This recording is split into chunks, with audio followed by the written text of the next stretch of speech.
আমরা আজকের ম্যাচের হাইলাইটস দেখে নিই। সারা ম্যাচ জুড়ে দাপটের সঙ্গে খেলেছে মোহনবাগান সুপার জায়ান্ট। আক্রমণ আক্রমণ আর আক্রমণ, এটি ছিল প্রথমার্ধের খেলা।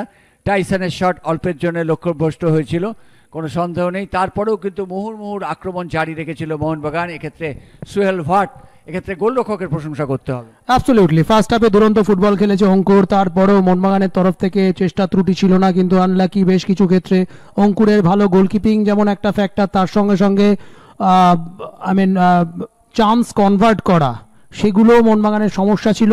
এখানে একদম সৌরভের সামনে বল ছিল, পায়ের যে কোনো অংশে লাগলেই প্রথম গোলটা এসে যেতে পারতো। তারপরে সুহেল কিছুটা আনলাকিও ছিল। সুহেলের এই স্ট্রাইক যেটা ক্রস পিসে লেগে ধাক্কা খায়। রবি বাহাদুর রানা ফার্স্ট হাফে অন্তত রাইট ফ্ল্যাঙ্কটাকে অনেক বেশি অপারেটিভ রেখেছিল। তারপরেও কর্নারগুলো থেকেও কিন্তু সুযোগ আসতে থাকছিল মোহনবাগানের কাছে, কিন্তু ক্যাপিটালাইজ করে উঠতে পারেনি মোহনবাগান ফার্স্ট হাফে। এইবারে মুহুর্মুহুর আক্রমণ করলেও মোহনবাগান সুপার জায়ান্ট গোলের পথ খুলতে পারেনি। এটা শট, দুর্দান্ত শট নিয়েছিলেন ফারদিন আলী মোল্লা। এক্ষেত্রে কিন্তু আমনদীপের ব্যর্থতায় আক্রমণটা রচনা হলো না। এটা একেবারে শেষ মুহূর্তে হেড করেছিলেন মালসাউকিমা। এবার শট নিয়েছিলেন ওখানে সুহেল ভাট। এইভাবেই প্রথমার্ধের খেলা গোলশূন্য থেকে যায়। দ্বিতীয়ার্ধে শুরু থেকেই আবার মোহনবাগান সুপার জায়ান্ট আক্রমণে এসেছিল এবং কর্নার আদায় করেছে বারে বারে।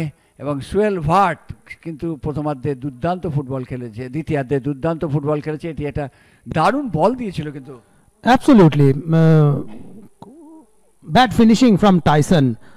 সুহেল বারবার ডিফেন্ডারের পেছনে রান করেছে। এক্ষেত্রেও অঙ্কুর কিন্তু খুব কুইকলি পোস্ট থেকে বেরিয়ে এসছে।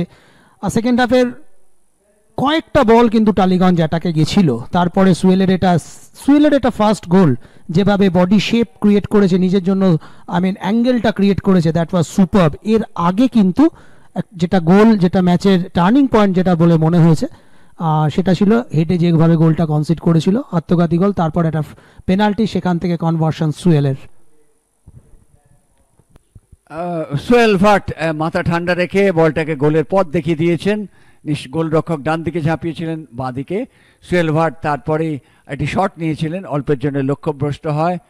তারপরে সুহেল ভাটের সেই মহেন্দ্রক্ষণ আসে, যেখানে পুশ করে দিয়ে তার হ্যাট্রিকটি করেন।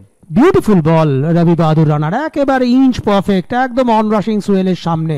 খুব একটা কিছু করণীয় ছিল না, বাট যেটা করার দরকার ছিল গোল করা, এবং এইভাবেই নিজের ফার্স্ট হ্যাট্রিকটা তুলে আনে। তারপরেও টালিগঞ্জ টিম অ্যাটাকে এসেছিল এবং এটা ছিল ব্রিলিয়ান্ট ক্রস, যেখান থেকে টালিগঞ্জ তাদের ম্যাচের একমাত্র গোলটি পায়। এবং এক্ষেত্রে গোলটি করেছিলেন তাদের শামীম। এটাও আমার মনে হয়েছে সৌরভের কাঁধে লেগে বলটা গোল হয়েছে। আমার মনে হয় না শামীমের গোল। শামীম লাস্ট টাচটা দিয়েছে যখন, ততক্ষণে বল কিন্তু ক্রস করে গেছে লাইন। আরেকটা সুযোগ ছিল এক্ষেত্রে। এবার দেখুন শেষ গোলটা, যেটা সালাউদ্দিনের, অসাধারণ, একেবারে শ্রেষ্ঠ গোল আজকের দিনে, কোনো সন্দেহ নেই। একেবারে বিউটিফুল গোল, কোয়ালিটি গোল, ব্রিলিয়ান্ট। নিজের প্রেফার্ড ফুট, তারপরে বাঁ পায়ে স্ট্রাইক, গোল।